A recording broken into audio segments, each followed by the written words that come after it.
This is the River Stour, the principal watercourse of East Kent. Known historically as the Great Stour, it has been an important feature of this landscape for centuries, connecting villages, farms and the city of Canterbury, and shaping patterns of settlement and activity along its banks. The name Stour dates back over 1,000 years and likely comes from words meaning a strong or moving river, a fitting description for a river that has carved its way across chalk, clay and alluvial soils from its source near Lenham to the sea at Pegwell Bay. The River Stour does not run as a single straight channel in this part of its course. As it reaches the broad floodplain around Canterbury and Sturry, it naturally divides into multiple channels. This pattern, sometimes described as branching, braided or multi-thread, is a response to the low gradient of the land and the way water spreads out across the alluvial soils and marshy ground. Water flowing over such flat terrain tends to take several shallow courses rather than one deep, narrow one, especially during periods of higher flow. These branches have been part of the river's character for centuries. Through Canterbury, the Stour divides around the city's meadows and fields, historically providing water for mills, agriculture and transport, and creating a network of waterways that supported both human activity and diverse habitats. On the floodplain near what is now King's School Field, the river's channels sit within a landscape shaped by sediment deposition, small local gradients, and the natural processes of a river spreading out across alluvial ground. There is no single engineered cause for the split here. Rather, it is typical of how the Stour distributes its flow across this part of East Kent's floodplain, with multiple channels rejoining and diverging in response to subtle changes in ground level and water volume. This complex of channels supports wetland vegetation and a mosaic of habitats, reflecting the long-standing interaction between water, land and people in this valley. In the years ahead, new infrastructure such as the Sturry Link Road viaduct will cross these waterways. What remains here now, the patterns of water, the flow over the riverbed and the interplay of channels across the floodplain, is the landscape before that change.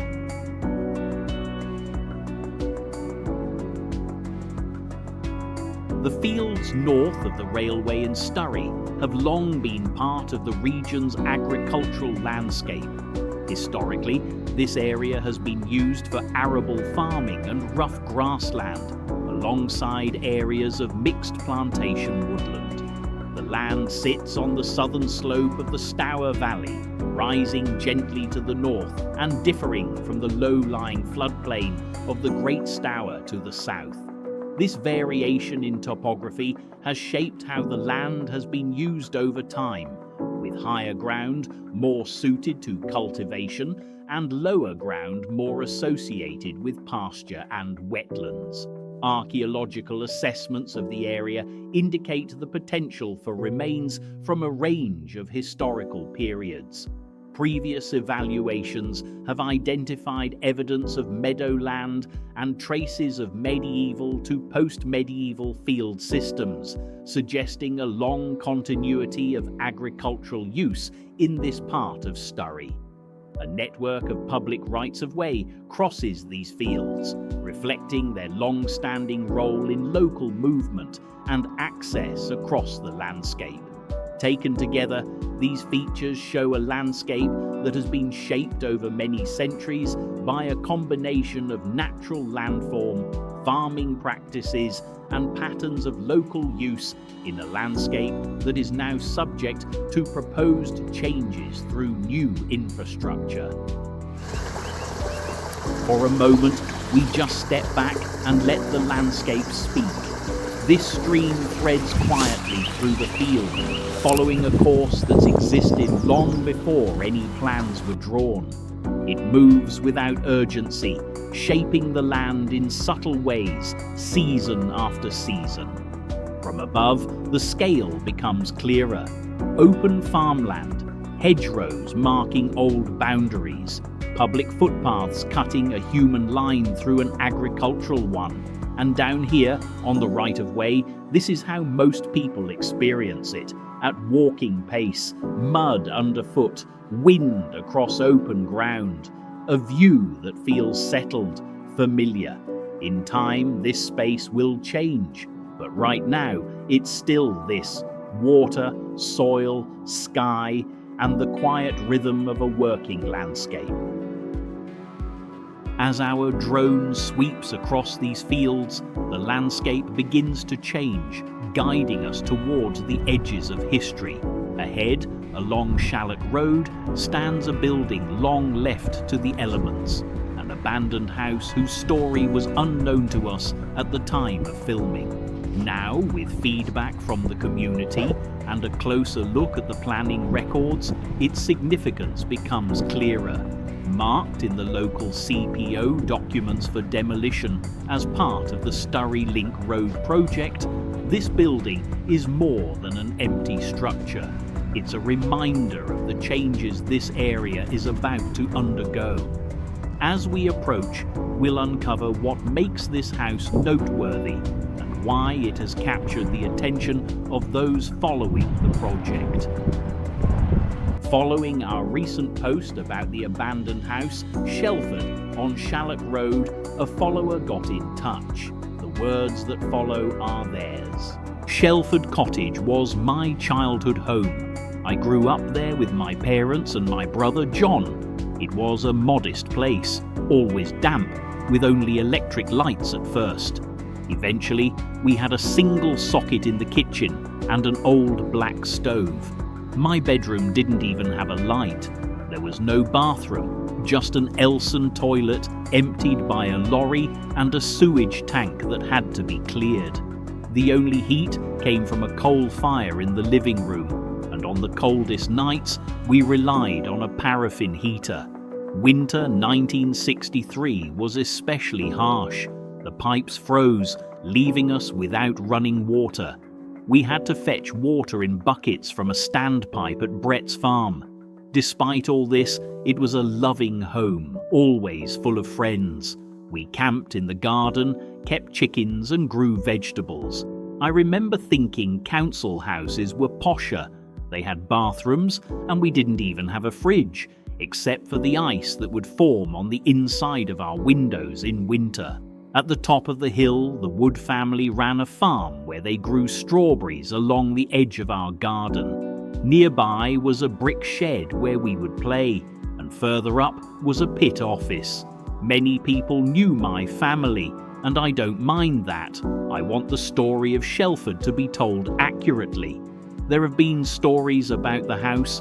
Anita once shared a photo she thought was my father's retirement, but he didn't die young.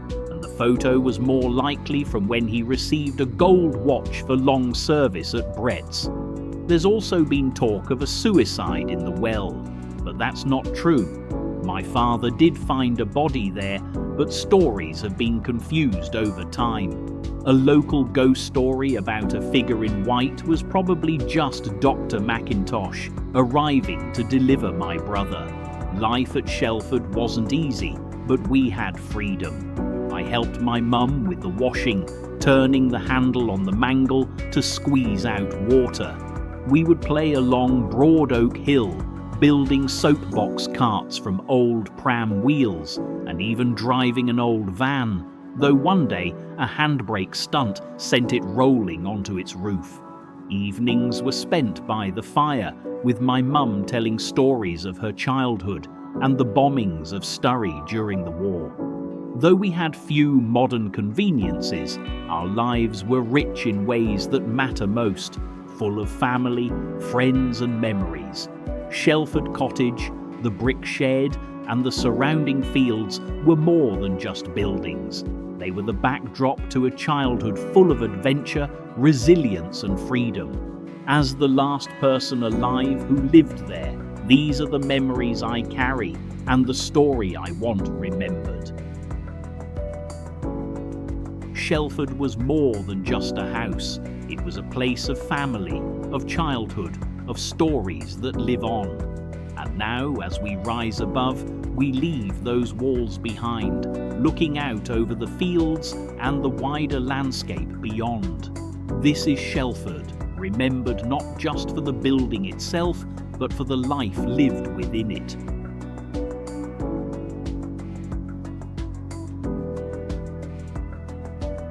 Ahead of us is Greenfields Shooting Grounds, a site that has operated here for decades, set back from Sturry Hill and largely hidden from view.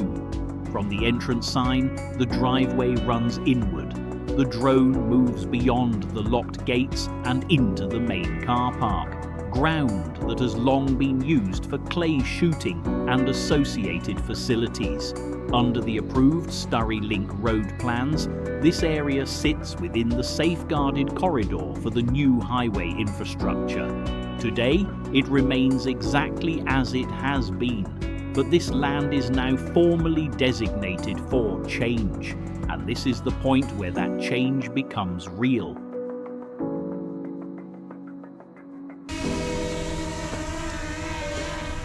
Greenfields was established in 1947 as a purpose-built shooting ground created to serve clay target shooting and countryside sporting activities in the Sturry area.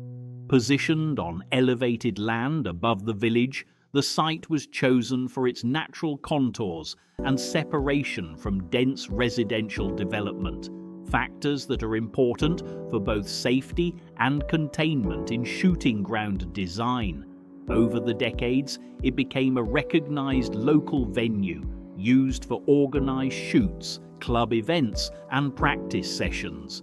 For many residents, the sound of shooting here was simply part of the rural backdrop, a long-standing feature of the landscape rather than something new.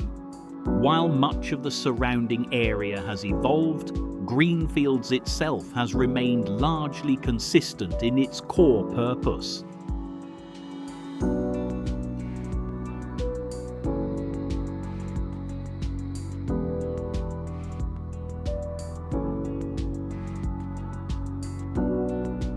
Moving up from the driveway, Greenfields starts to open out properly. What looks modest from the road quickly turns into something much bigger once you're standing in it. The scale isn't obvious until you're actually here. There's a quietness to the space, tree lines marking the edges, long stretches of open ground, subtle changes in level that you wouldn't notice driving past. For years, this has simply been background landscape. Most people know the name, but few have walked it. Now, with the Sturry Link Road project progressing, this land shifts from being peripheral to being part of the central story.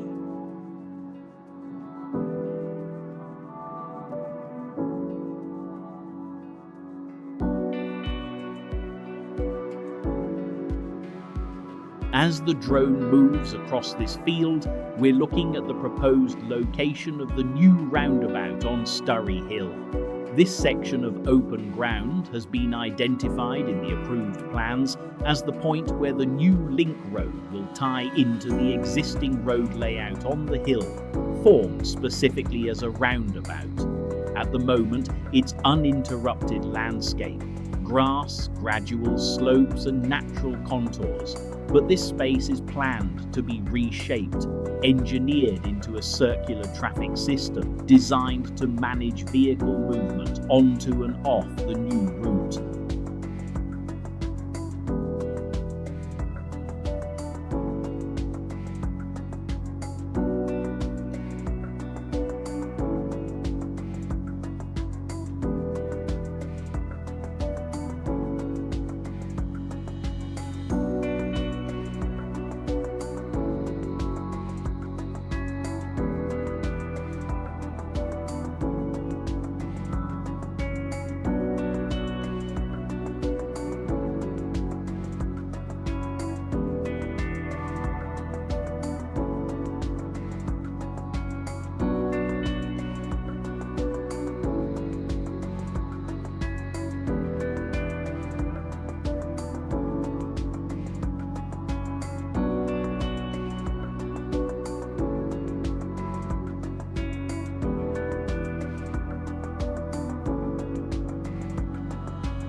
Greenfields wasn't just a shooting field, it was a gathering place.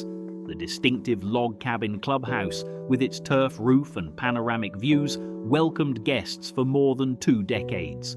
Shooters, families and social groups would gather here, often lingering after a session to share stories, tackle a coffee or plan their next shot. Local shooting clubs and communities often spoke of the grounds as a place steeped in tradition, a quiet escape where newcomers could feel the thrill of clay pigeon shooting for the first time, and where experienced marksmen could refine their craft. Sunday have-a-go sessions were a staple, encouraging beginners to pick up a shotgun for the first time under patient guidance. But like many rural institutions, Greenfields faced change. Its owner, a member of the family that had championed shooting in this corner of Kent since the late 1940s, ultimately closed the grounds in 2021. The decision wasn't taken lightly. Noise concerns from nearby residents, shifting leisure habits, and the owner's own desire to retire all contributed. A proposal to channel part of the land into a new housing development, now part of broader planning strategies in the area, reflected these evolving pressures on traditional rural spaces. Online recollections paint a varied picture of life at Greenfields. Some remembered warm welcomes, knowledgeable coaches, and afternoons spent laughing with friends after a successful round of shoots. Others recalled less friendly encounters or missed opportunities.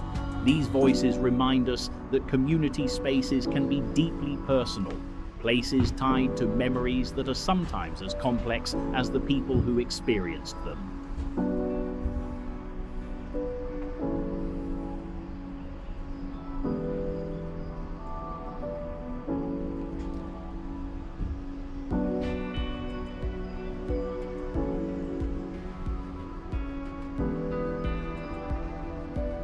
This account comes from Mike Thorne, a subcontract plumber who worked on the construction of the Greenfields clubhouse.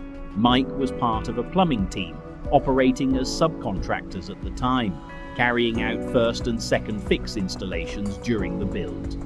I don't remember the exact timeline, I just remember it being bitterly cold, so likely February. I was working alongside another plumber from Watkins in Ramsgate. We carried out the first and second fix plumbing at the Greenfields clubhouse, and possibly some additional elements as well. One thing that stands out was being asked whether we could design a watering system for the grass roof. As subcontractors, we didn't feel we'd necessarily see the value of contributing to that design, so it wasn't something we pursued. The installation itself was unusual. We had to allow for shrinkage within the building structure when fitting the fixtures, something I hadn't encountered before. That's one of the reasons the job has stayed with me so clearly. I also used to shoot at the site on Sundays during the closed fishing season, so I spent a fair bit of time there beyond just the plumbing work. The structure was spray coated with a sealant during construction. It had a strong smell, heavy on the nose and throat, but at the time you just got on with the job. One particular day stands out. It was extremely cold, and I decided to light the newly installed log burner using some offcuts of wood lying around, just to take the edge off the temperature. Shortly after, Mr. Greenfield arrived and made it clear that lighting a fire at that stage was unsafe due to potential fumes from the sealant coating. Looking back, it was a lesson learned. It was a different time in terms of working practices, but those are the memories that stayed with me. Today, although the shooting grounds no longer echo with the crack of clay targets, the legacy remains, not just in the landscape itself, but in the stories shared by those who once walked its fields. Greenfields stands as a testament to rural tradition, change, and the ways in which local places shape lives and community history. I'm going to step back from the narration now and let the footage speak for itself. There's a lot to take in here. The woods, the fields, the light across the land. So just take a moment to absorb it. Some shots are from the drone, some from the handheld perspective, and yes, a few moments were cut short along the way, but that's all part of exploring Greenfields. So just enjoy the views, let the scenes unfold, and take in the character of this place in your own time.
Spending time here at Greenfields, it's impossible not to feel the weight of what change can mean for a place. Even when trying to stay completely neutral, it can be difficult not to form some attachment simply by standing here and documenting it. But the purpose of this project is to observe and record, to capture what exists now as the Sturry Link Road slowly becomes reality. Just along the planned route of the Sturry Link Road sits Perryfields Farm, one of the places where this project meets private land most directly.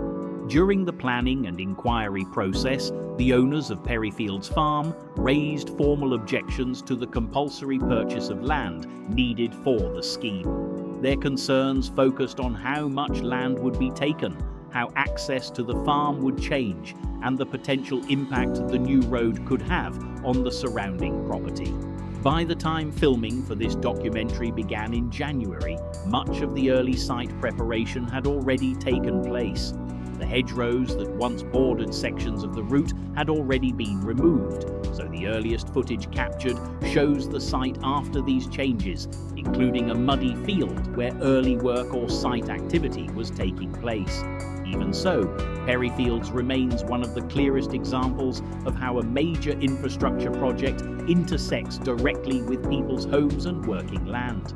Multiple parcels of the farm have been affected by the compulsory purchase, shaping the route and access in ways that will permanently change the landscape. For some, the Sturry Link Road represents a long-awaited solution to congestion in the area. For others living along the route, it represents a very different kind of change, one that will permanently reshape the land around their homes. As the drone rises above Perryfields Farm and traces the line of the new road toward the River Stour, it becomes clear just how much this project will reshape the landscape. From Greenfields to Broad Oak, and now here at Perryfields, the Sturry Link Road touches fields, homes and lives along its route. Each section has its own story, some of preparation and change, some of debate and decision, and each one reminds us that large-scale projects like this leave their mark not just on the land, but on the communities that live here. As the sun sets over the route, the work continues, and so does the story. In the weeks and months ahead, the Sturry Link Road will take shape piece by piece, and this documentary will continue to follow that journey, neutrally, patiently, and with a record of what stands here today before the landscape is transformed. That's episode 2 wrapped up. Thanks for following along so far. The site may look much the same today, but in episode 3, we'll see the week unfold, and already some big changes are starting to take shape. You won't want to miss how it all comes together.